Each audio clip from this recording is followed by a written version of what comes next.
If you are a beginner photographer or just starting out, low light photography can intimidate you really quickly, right? But I'm going to change this. Today, I'll share with you 5 easy tips that will help you master low light photography instantly. I guarantee that you will not only enjoy taking photos at night, but you will take amazing photos at night. Stick till the end because I will also talk about the gear, the best gear that you can use to take amazing photos at night, right? And as always, whatever I will recommend, it will be on a budget. Now, if you really enjoy this video, please don't forget to give this video a thumbs up. If you're new here, please don't forget to subscribe to the channel. I would really appreciate it. That will give me a lot of motivation. And in this video, I'll walk from Friedrichstrasse all the way to Hackerschenmarkt. Both are very trendy, cool places. And there will be a lot of lights and dark patches. So it will serve our purpose, right? So let's go and take some photos and enjoy low light photography, right? The first tip to master low light photography is choosing the right location. You see, when you're doing low light photography, choosing the right location is very important. You want to shoot at a place where you get enough ambient lighting around you, and also there are a lot of people or at least some activity, so that you can also capture good moments.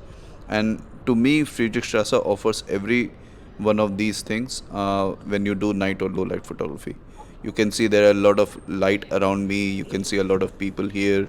I'm standing in front of the S-Bahn station and I'm waiting for the train, and I can point to any direction right now and still get at least decent photos. Right now I'm waiting for the train to pass, which takes a lot of time, but it's okay. Street photography is all about waiting. Let me show you how it looks. So now the train will pass anytime and maybe we can get good photos.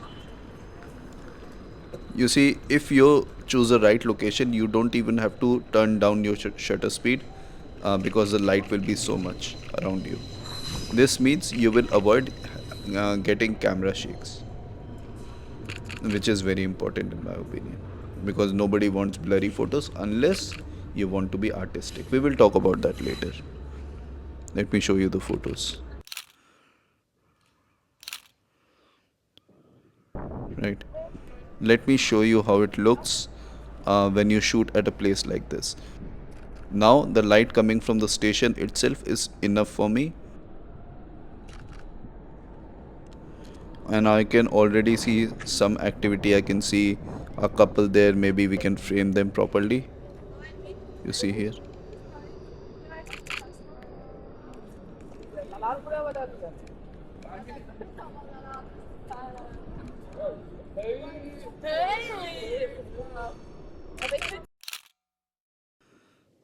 There's so much going on and there's so much light, so this place is kind of perfect to do low light photography, and this is how you can choose a location for your own purpose for low light.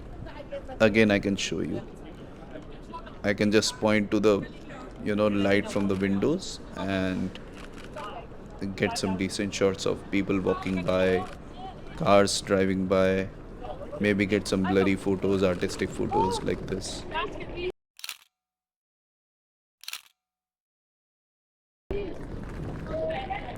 By the way, I'm looking for somebody to cross the street so that I can create like a story shot. I want to have a couple of people, one in foreground, one in background. The one in foreground looking over at the other person in the background. Kind of a cinematic shot like this. Like this. By the way, there are a couple of things you should keep in mind when selecting a location, apart from the obvious, which is lighting and hustle bustle. The first thing is safety. Safety is very important, especially when you are shooting at night. So I would probably take photos in a place where there are a lot of people, because sometimes strangers get angry when they see a camera, and street photography is like that. So it's important to keep yourself safe. You can avoid some areas specifically, like residential areas where there are a lot of families with kids, obviously. You can also avoid any area that you feel is a bit dodgy or should not go in the night. There are a lot of areas like this in every city, so you can get photos, good photos anywhere, but it's not worth risking your own safety, life or health. Now, the second way I choose a location is to understand what I want to shoot. So, choosing a location can also be based on the type of storytelling and the kind of subject you want to take photos of. So, for example, I always go for a place which has a lot of energy, vibe, and a lot of stuff is happening at that location. And it also saves me a lot of time because I have less time in the evening.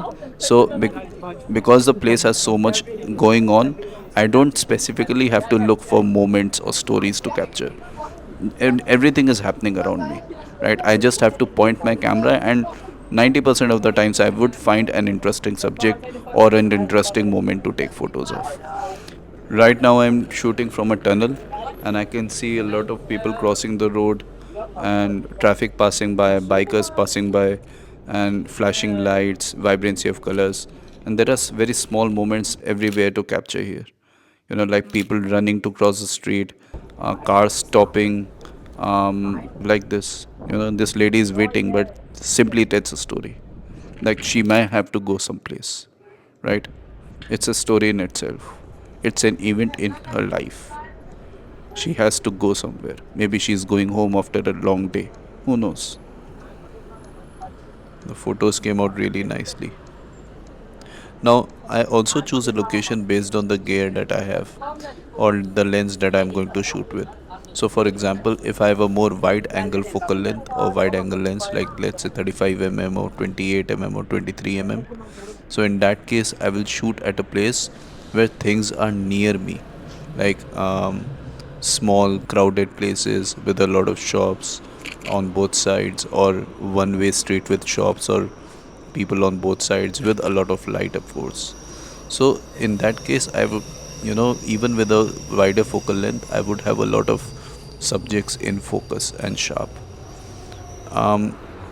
As compared to this, if I'm shooting like today with 50 or maybe a bit more telephoto lens, then I can also shoot across the street like I'm doing right now, and I still don't have to worry about lights because the lights of the location are enough to give me proper exposure.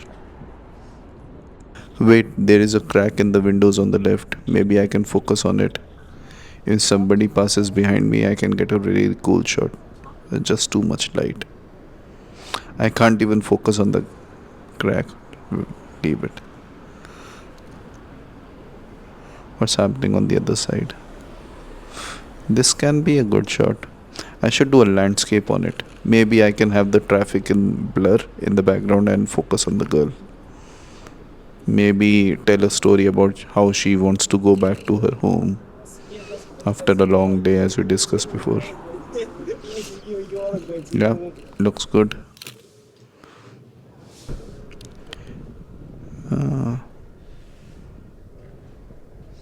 I should probably turn down the shutter speed so that everything else is just a blur and the man is standing. Leave it, I won't. My hand shakes a lot. I would have nothing but bad shaky images. But still, it's a nice shot.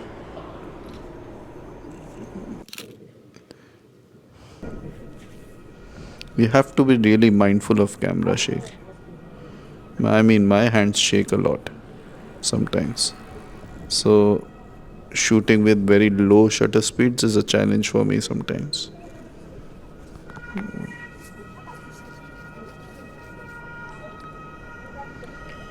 Just checking if the camera is recording. Sometimes it doesn't. Yeah, so as I was saying before, I actually have a very funny story to tell about choosing the location based on gear. I learned this rule the hard way. So I was in Riga more than an year ago on a family vacation, and we were staying in the town center. And if you don't know Riga, it's the capital city of Latvia, which is an Eastern Europe country, and its town center or city center is very historic. These are narrow cobble streets with shops on both sides. But I took this camera with this lens, the 50 f2 lens, on the trip, and almost every evening I would go out and take some photos in the city center. But the problem is, Riga city center is very narrow. It has very narrow streets with shops on both sides. So turns out that the 50 f2 is highly unsuitable for that environment. I mean, 50 is just too much zoomed in, and a better focal length for that place could have been 23 or maybe a 35 focal length. So I did take couple of decent photos in that trip, but all in all, I feel that 50 f2 lens was highly unsuitable for that area. So it really does matter how you are choosing location based on the gear you have, or choosing the gear based on the location you have decided. It's very important. At least that's what I feel.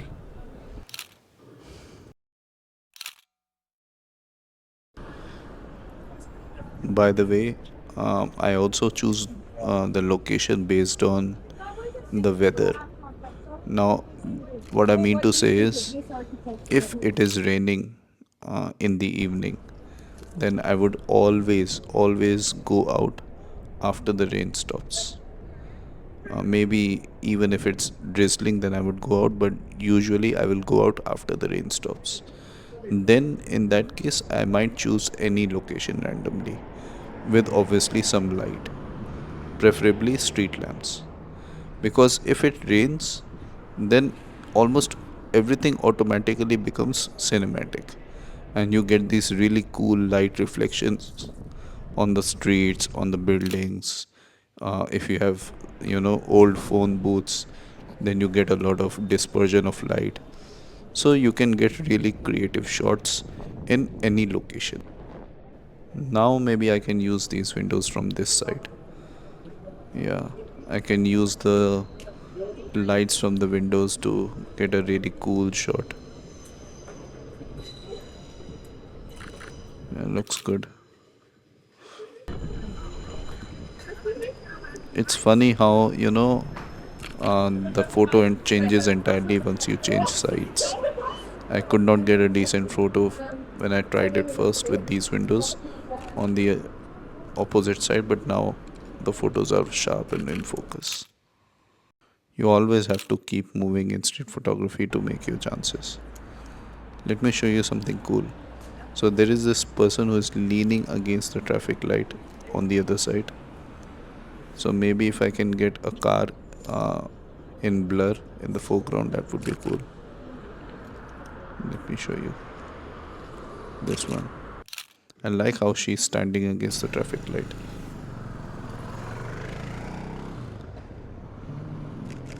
This is a very popular shot. I'm waiting for somebody to climb up the stairs on that U-Bahn station. Yeah, I really like these photos. Maybe I can take more photos. I'm again waiting for someone to enter the U-Bahn station, maybe walk down the steps. I might get some really cool photos with. I can do this. Maybe they will cross the road and maybe I can have them in the foreground and the sign in the background. I have to wait. The time is relative. The street lights take longer to change now because I really want it to change. I really want this lady to cross.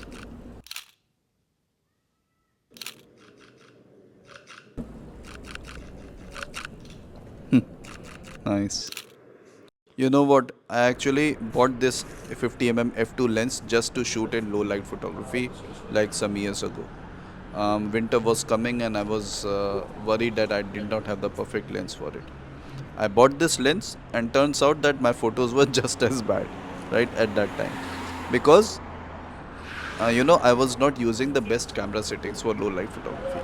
So this brings me to the second point. Second tip to instantly master low light photography is to use the best camera settings, because this makes a difference. And when I say best camera settings, I'm talking about aperture, ISO, and shutter speed. Now, if you want to know more in detail about aperture, ISO, and shutter speed and what do they do, then you can watch my video here where I share everything in detail. And I also talk about exposure triangle. So you may want to check it out. Nice. Always love when people are talking on the roadsides. Let's cross. This also looks good. I love the glow.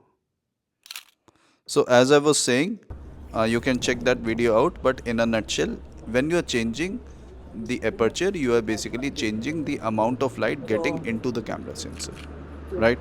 Now, because we are shooting in low light, this means we want as much light as possible to come into the camera sensor. Obviously, this means that you are going to now shoot at wider apertures, right? Now, aperture is read by f-stops, right? So, and this is a very, very strange relationship, where basically higher f-stops mean lower apertures and low f-stops means wider apertures and so on.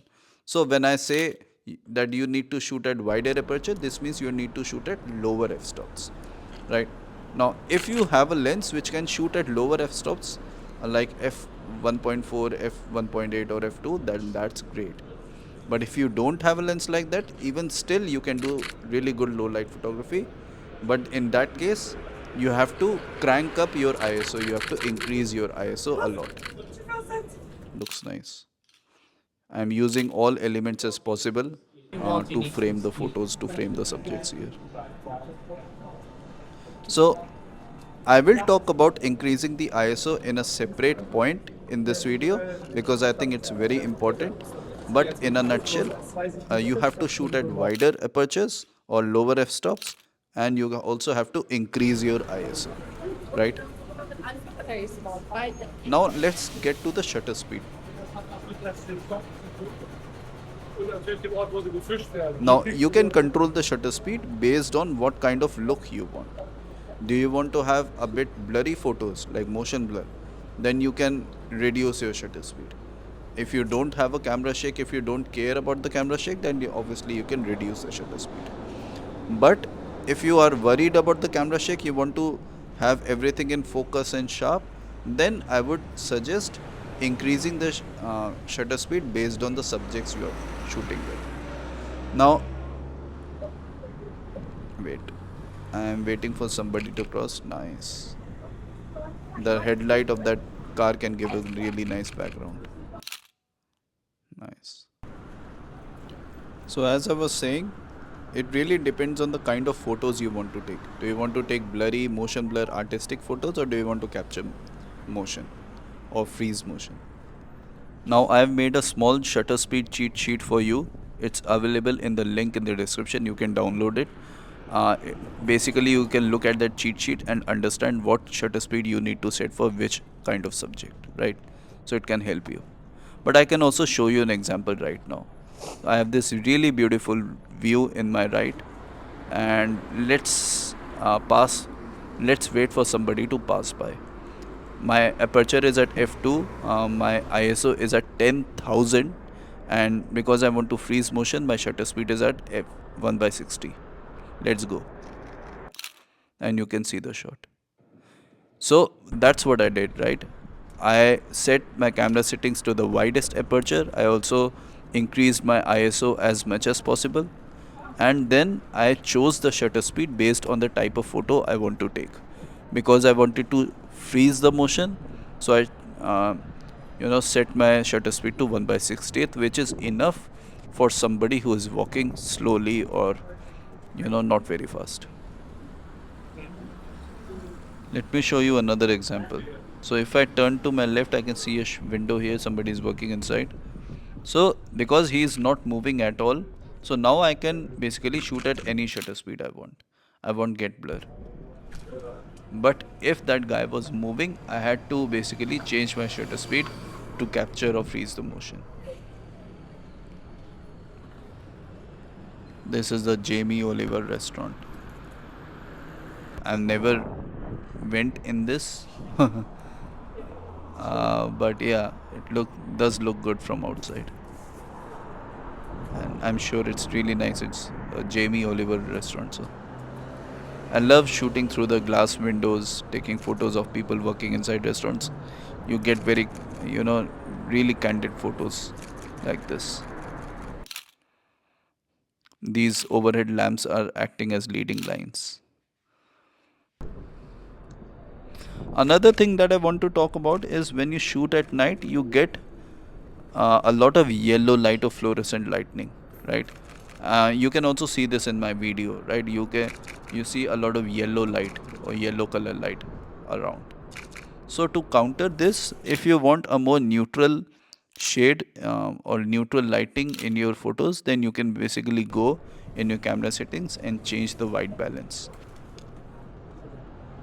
This looks interesting. He has been trying for a long time to either open the lock or close the lock. I hope he's not stealing the bike. That would be something. But yeah, I'm sure he owns this bike. Let me show you another example, by the way. So you see this really nice building um, on my right. Yeah. So that's a theater, by the way.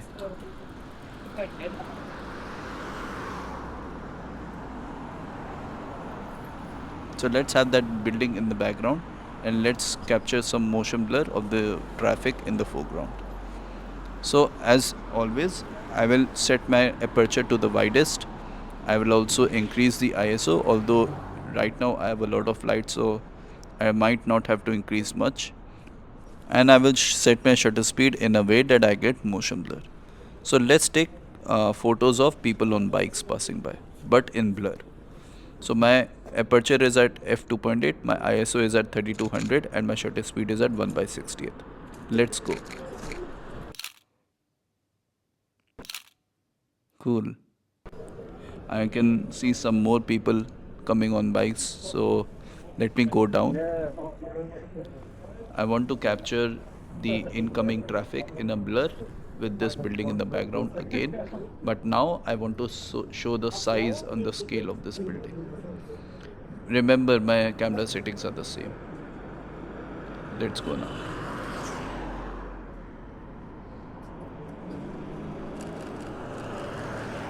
Nice.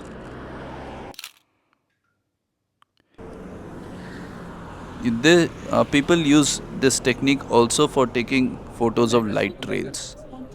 So, if you have a really beautiful monument and you want to show traffic around it, all you need to do is put your camera on a tripod, choose the widest aperture, increase your ISO, and then turn down your shutter speed. Make the shutter speed as slow as possible, and the slower you go, the better light trails you have.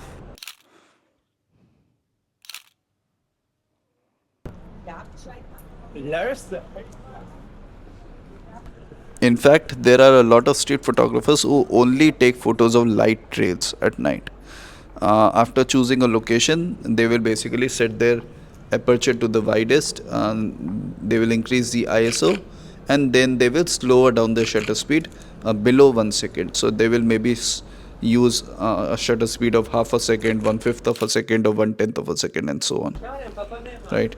But for that, you definitely need a tripod, because definitely for sure you are not going to hold your camera without shaking it for like half a second or for 10 seconds or for 5 seconds, right? You are bound to get blurry photos until and unless you use a proper tripod for this. This is a nice cool flower shop.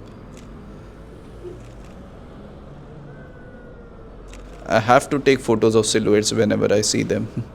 I love silhouettes. Right now, you see, I'm trying to freeze the motion of people walking by that flower shot. So I'm going to use a shutter speed like 1 by 60 or 1 by 125, where I can show proper silhouettes. So as I was saying before, you can take photos or light trails. You just have to slow down your shutter speed less than 1 second. In fact, if you slow down your shutter speed even more, like for 30 minutes or 15 minutes, yes, you can do that. I'm not joking. people who do astrophotography, like taking photos of stars or cosmos, or people who take photos of fireworks during Diwali or New Year and so on, they basically expose the camera for like 30 minutes or 40 minutes, and then you get really nice light trails or really cool exposed shots of these things like fireworks and stars and all that. It also depends on the place where you are shooting, the location. When you do astrophotography, then you are basically in pitch black, pitch darkness. Then you have to slow down your shutter speed a lot. Like, I've seen some people who take photos of Milky Way and so on, they expose the camera for like 2 hours, in fact. So now this gets really serious. So you can see, low light photography is a niche in itself. There you can do so much with low light photography. Doesn't it look cinematic right now? Look at this as I'm walking. Don't you agree that it looks beautiful? It looks cinematic, like straight out of a movie. My camera battery is going down. I mean, the video camera that I'm shooting this video with. I need to cross and then change the battery. It does look very beautiful, by the way. Very cinematic again. Okay, let's cross the street and then I will change the battery.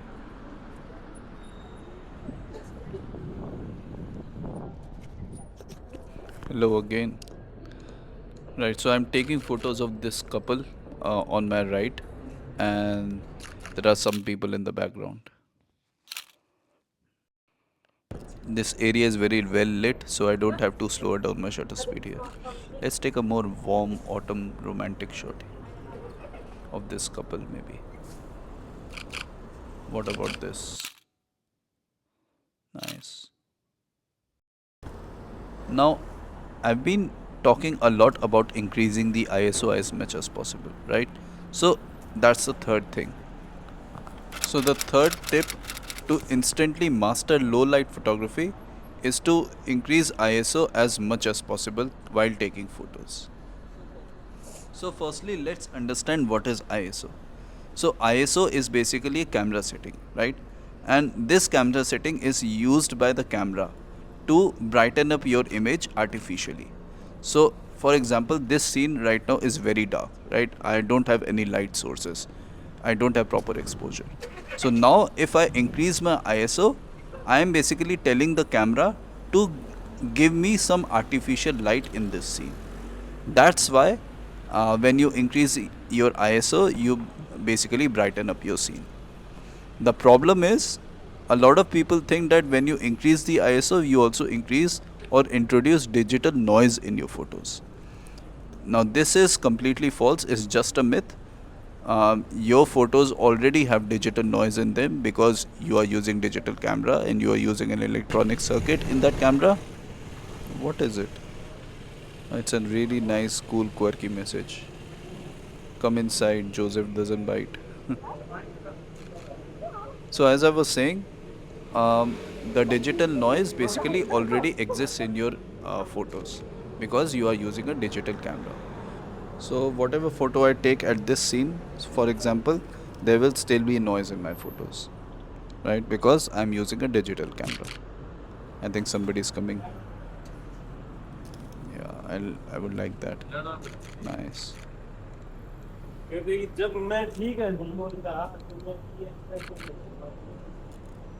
Now, when you increase the ISO, that digital noise only becomes more visible to the human eye. It does not increase, right?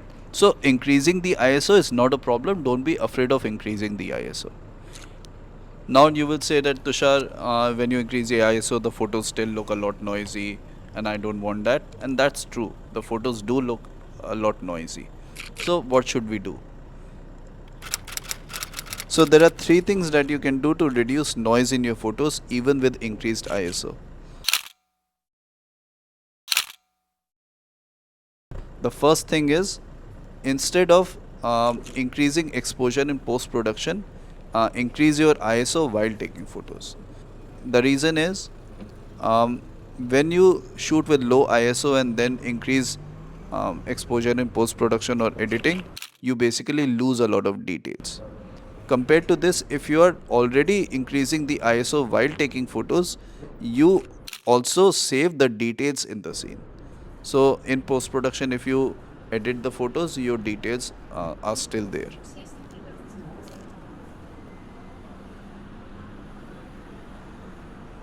The second thing is using denoising softwares. Now, I would recommend using only Lightroom and Photoshop. There are enough. Their AI, denoising feature is really cool. And even if you shoot with 10,000 ISO or more, if you have a really noisy photo, still those softwares do a really good job in making your photos look smooth and in sharp and focus, right?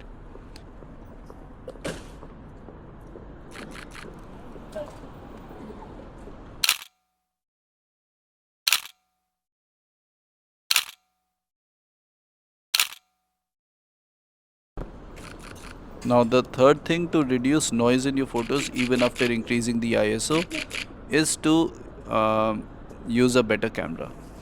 I know it's a very expensive alternative, but hear me out. Wait, let me get out from here. So, a lot of new cameras, especially expensive ones, handle ISO in a really nice way. And even if you shoot at higher ISOs, you still don't see much noise. So, maybe this is something you want to consider if you have the budget for this. I mean, if you have money, go get yourself a Leica for that matter.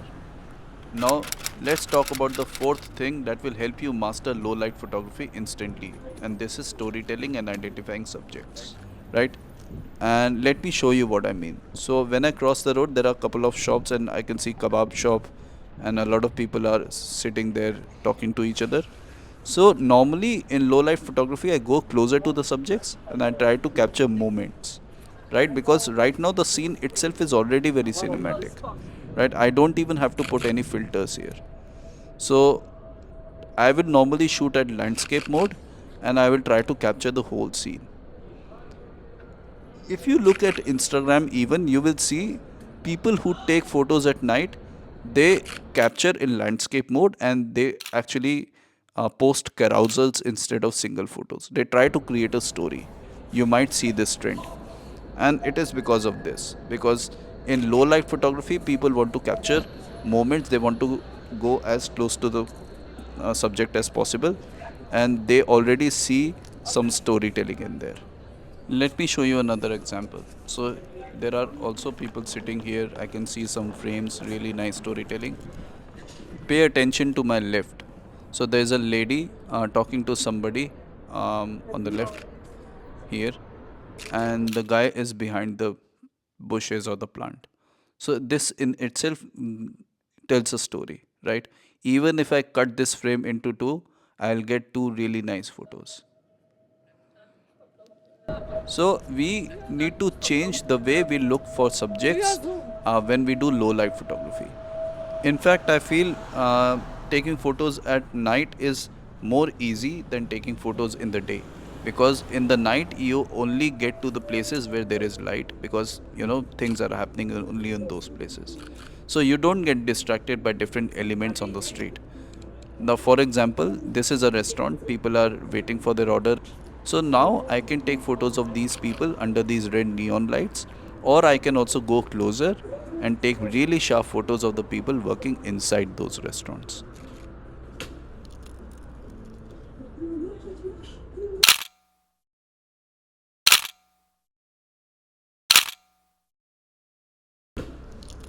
I'll go a bit closer to the restaurant now. Those red neon light looks really beautiful. I think that is also something you can consider with low light photography. It gives you so many colors. You can't see these kinds of lights in daylight, right? In daylight, sometimes the photos become a bit boring. The real challenge is to shoot in low light photography.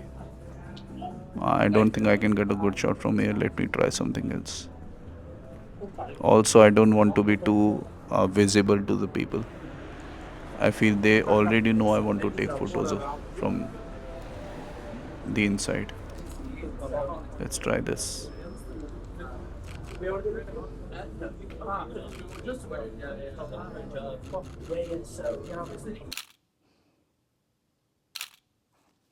Nice.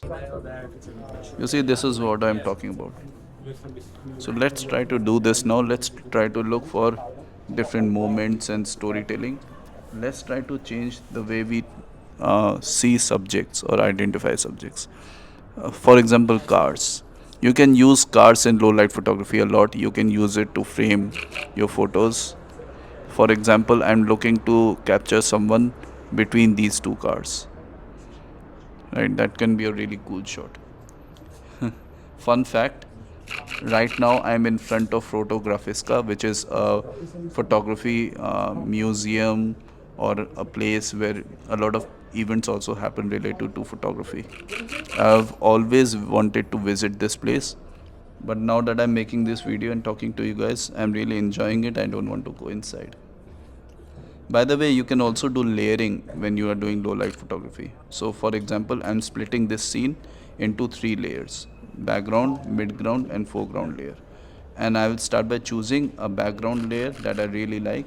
Then I will try to find a subject in foreground or middle ground that complements that background.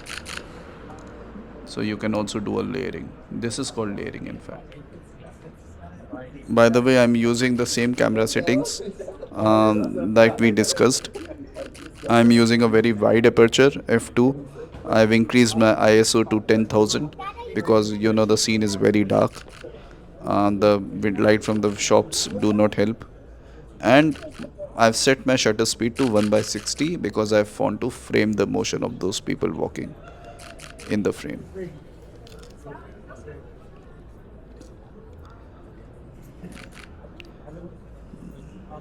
Some portrait shots for Instagram, maybe, because Instagram is also important.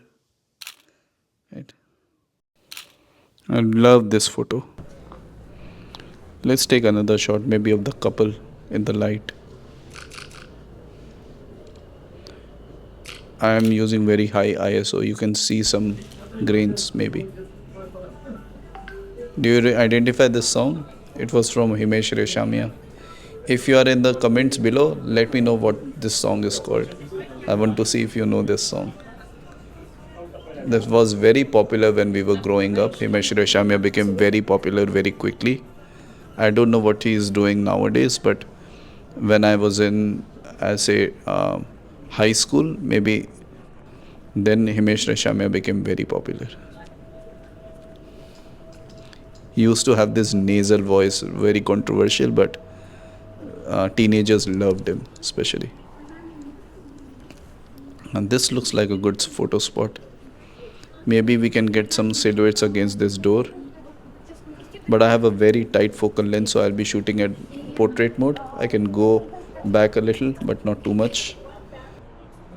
And now the waiting starts. I'm looking to capture silhouettes against this door. I think there are a lot of blown out highlights. So I've reduced the ISO and I've also increased the f-stop a bit so that we can control the highlights. Why isn't he moving away? Why isn't he going away? He's blocking my view, he's blocking my shot. Okay, now it's good. Okay, and can see some people coming. Let's see. Nice.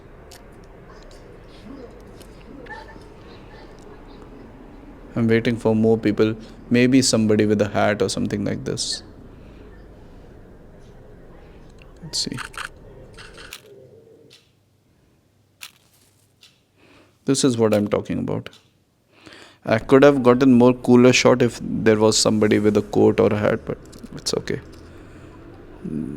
Again, I increased the ISO. You can see camera added light and exposure in the scene, and I can take a photo. Let's go. Let's see what's out there.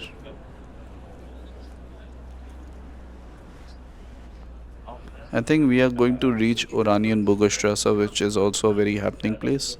There's a Speti. A Speti is basically a small utility, a grocery store, which opens almost till midnight.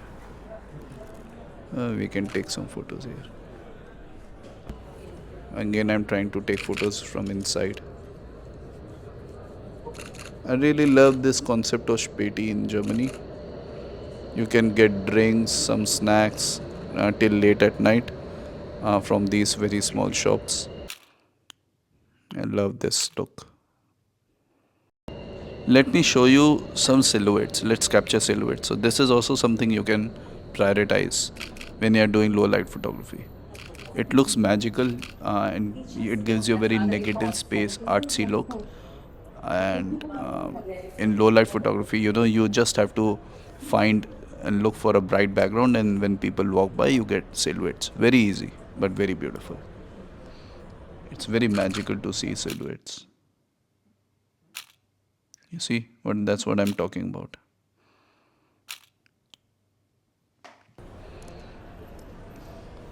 By the way, 50 focal length is really good for this kind of place. You see, there are, let me show you.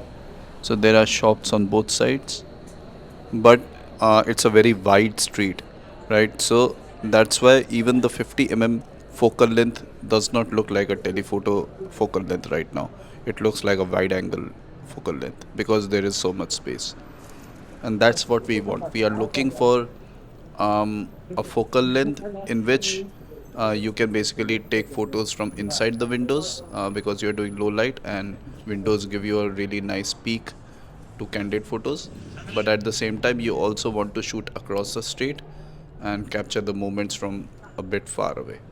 So I feel 50 focal length for this kind of environment is perfect. You see, I took this photo in landscape mode and cropped the moment. Now we are at Oranienburger Straße, which is quite a happening place. There are a lot of restaurants and cafes. I like this frame. Let me show you. Again, I'm using the lights from the street lamps and the signposts. Maybe I can shoot across these windows here on the bus stop. The the glass of these windows are scratched always, so maybe I can put those scratches in the back foreground and have somebody in the background. Or maybe I can use these shapes, this logo. Let me see. I want to frame the subject using these logos. I think I got it.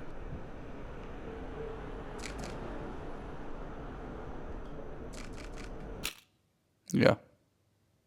Nice. Ah. Wait. This shot would be really nice. Really good. I always love somebody walking down the steps. You can kind of create a storytelling, like people leaving, going somewhere, going someplace. So the last tip that will help you master low light photography instantly is by using blur in your photos. And I'm serious.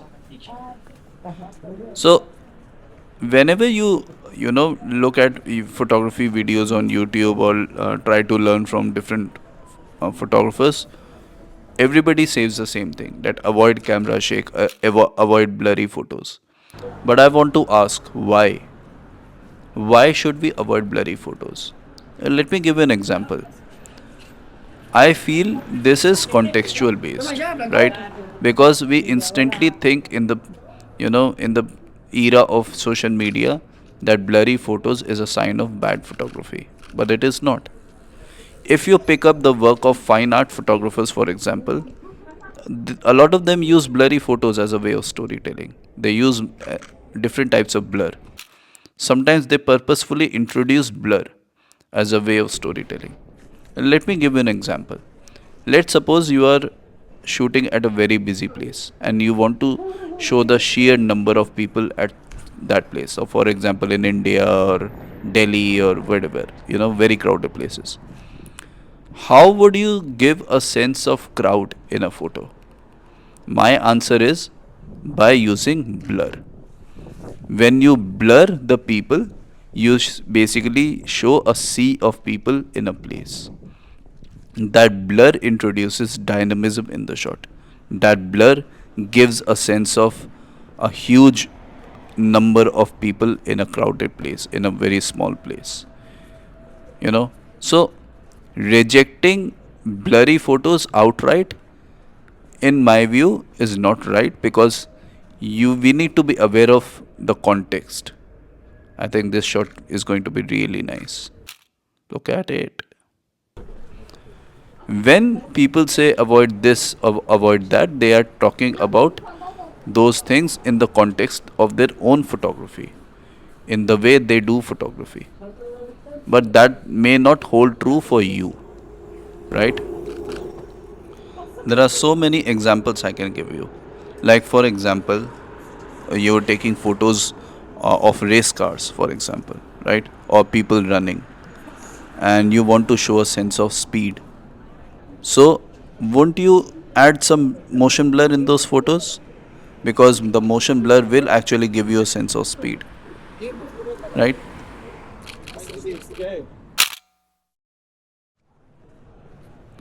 To me, blurry photos represent the passage of time, right? We have, as we have time lapses in videos, um, in comparison, in photography, we have blur.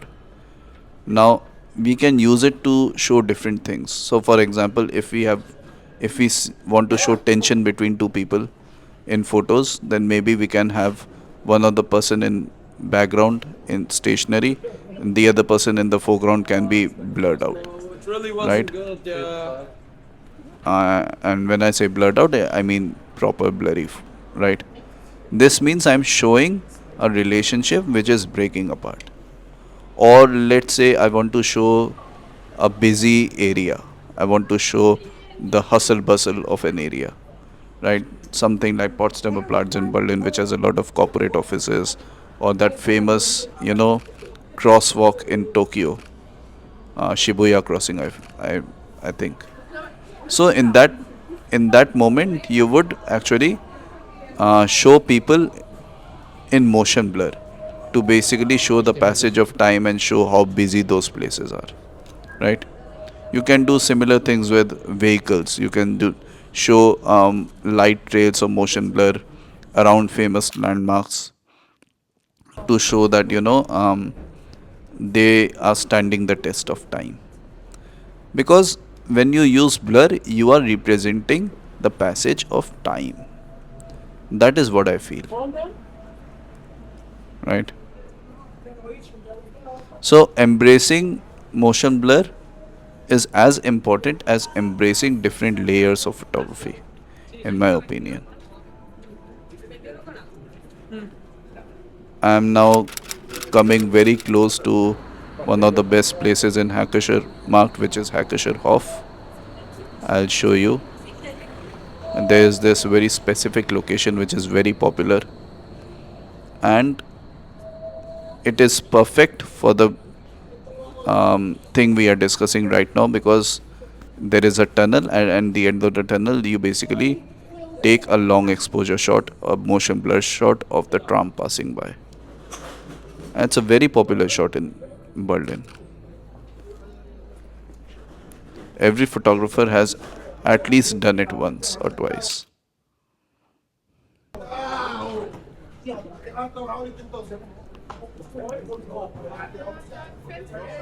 So these are the 5 tips that will help you master low light photography instantly. Now let's talk about gear. So let's go to Hackerscherhof. We will take some more photos, and we will close this video by talking about the best gear to use on a budget. Right?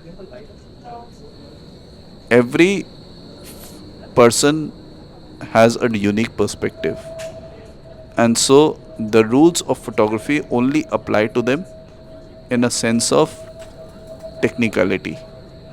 When you start doing creative stuff, then the best perspective is your perspective. This is the place I'm talking about. You can see how lively it is, and people generally take photos from this view. Now I can also take, motion blur or blurry photos of people walking by, but I have now a better idea. I want to take photos, a bit of a festive photo with people in the foreground and those lights in the background. I think these photos are going to be really nice. Do you think she knows I'm taking a photos? But I have nothing to hide. I will go and give it to them. When I take photos of somebody purposefully, I always give them their photos. Yeah, I think it's a basic human courtesy. Let's do this. I'm going to give it to her now. Excuse me. I have some photos of you. Do you have Instagram? Maybe I can send it to you afterwards. Why not? Thank you. If I take photo of someone, I usually send them the photos so that. Yeah, why not? Thank you. No problem. Do you have? Can you type here? Please? Yeah, of course. Thank you. If you have time, maybe we can take some. Can I take some photos of you here? If you have why time? Not? If you can start, just do your thing. Pretend that I am not here. Let's go discuss.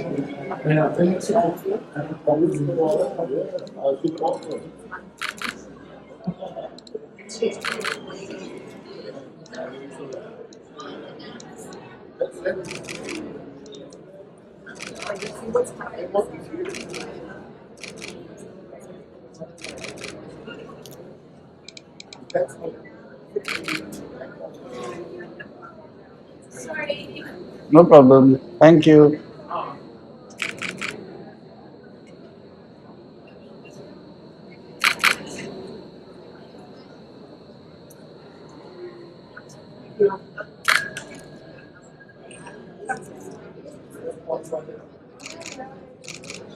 Are you from here? Okay. Have a safe flight, and I hope you get back to Berlin and enjoy. Thank you. Have a nice day. You too.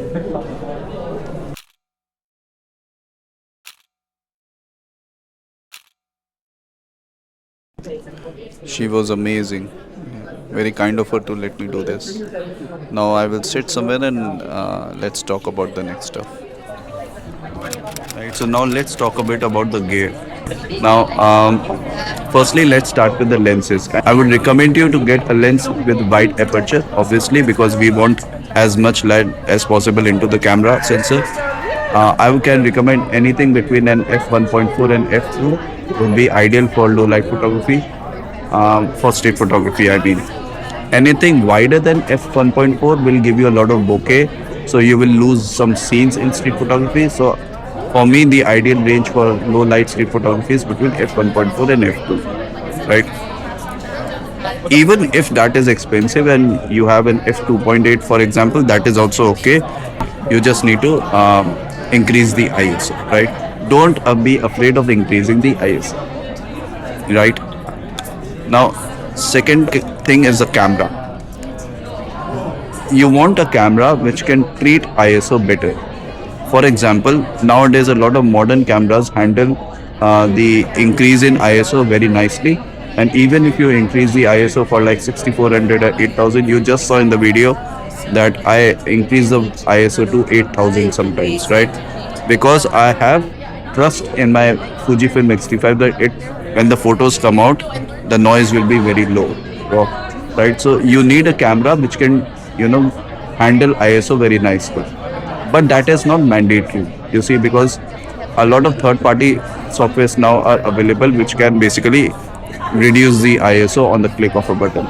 So don't sweat it out. Even if you don't have a modern camera, if you don't have an expensive camera, just be sure to have a good wide aperture lens. The third thing is IBIS. Now this is important. You need to have IBIS either in your camera or in your lens, right? I know IBIS is not exactly gear, but still I consider it to be a very important option for low light photography. So what IBIS does is it is the image stabilization if you don't know about it, and if you might have seen in the video that sometimes I had to turn down the shutter speed even with the widest aperture and highest ISO because it was too dark.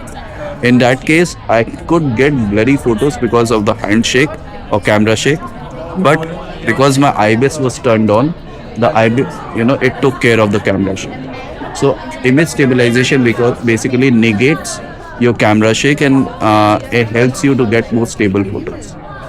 Talking about stability, let's talk about tripod now. So tripod is not mandatory for street photography until and unless you are doing long exposure shots. Because in long exposure shots, you are going to turn down the shutter speed even more to get more light because the scene is just too dark. So in that case, you want your camera system to be very very stable, which can only happen with tripod. Um, Tripods are very heavy, so I can recommend any you know I would not go for expensive tripods like Manfrotto and all that. You can just go on Amazon. Anything below $100 or $150 is also good. Tripods last a lifetime. So even if you're buying like for $100, it can go for like 2 years. It can last you for 2-3 years, maybe more. Right. The only thing is, I would recommend getting a tripod with ball mount because then it will enable you to move the camera in all directions. Right. That's the thing. Now, the last thing that I want to talk about is flash. A lot of beginner photographers buy flashes, and a lot of people also recommend getting flashes for street photography. I won't, right? If you're using flash, in my view, you might be on the wrong location. Because firstly it takes time to learn flash and people use it for professional photography, especially in studios. For street photography, I don't think you need flash until unless you are doing something very creative. But yeah, but even if you're going to use flash, that's your choice. Then go for a third party flash. Using the camera's inbuilt flash is not a good idea. It's not ideal. So yeah, that's that. So here, these are my gear recommendations. Now, how to save money? I would recommend for lenses, starting with a zoom lens. You can buy a zoom lens with widest aperture with one on one end, which means that basically you can use that zoom lens at the widest aperture for low light photography. And when the winter goes away and you are shooting in daylight, you can use the other end for summers. This means that you can try different kinds of focal lengths and apertures with one lens. So you don't have to buy separate prime lenses for that, right? You can go ahead and buy prime lenses, that's your choice, but I'm just telling you so that you can save some money, right? Talking about money, again, the camera. I would really stress upon this that having an expensive camera is not mandatory. A lot of really good photographers actually take photos from their own phones. And I'm not talking about smartphones. These were the phones before cameras got really good. So it's you just follow the tips and you'll be good. So I hope you enjoyed this video. I certainly did, and we had amazing fun together and we took some really nice photos. And if you enjoyed this video, please give me a thumbs up. Give this video a thumbs up, not me. And please subscribe to the channel if you are new here. I will really appreciate it, and I promise to create really nice content like this. Also, give me feedback. Tell me in the comments below, what do you think about this? Do you like low light photography or do you hate it? Or do you have any hacks or tips for low light photography that you want to share? I would really look forward to listening to you and hearing about it. So thank you for this, and I will see you in the next vlog. Till then,